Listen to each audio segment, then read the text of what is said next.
So it is a disturbing budget. It is a budget that working families may not necessarily understand, but as they go about their daily lives, if this budget were to be effectuated, there is not a working family in this state that will not feel or suffer. I thought, frankly, the speech was an assault on property taxpayers of this state, and I thought the line that was most alarming for me was when he said, "I will not sign any tax increase." And the first thing I thought of as I listened to his speech was that he's not going to sign his own budget, because it's a tax increase to every single property taxpayer in this state. There are no proposals really being placed on the table to give any direct property tax relief to citizens this year.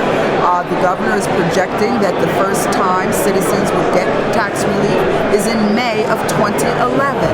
Also, this budget contains no tax relief for renters or tenants. He is reducing school aid, he's reducing municipal aid, he's impacting charity care and eliminating, and for some, the family care insurance coverage. When he's taking $173 million away out of next year's budget and has already taken $63 million out of this current year's budget, that's a significant amount of money from the taxpayers and from the students who want to continue their higher education.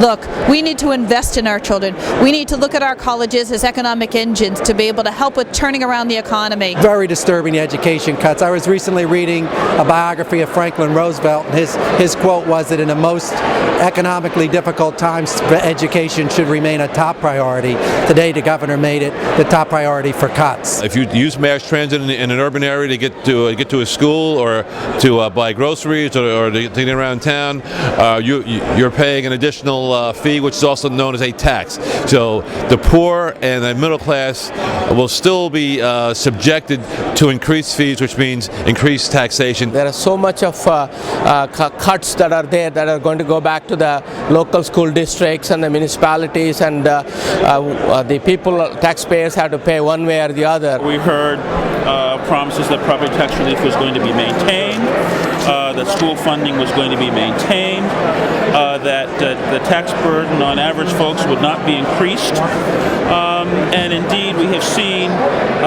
the exact opposite.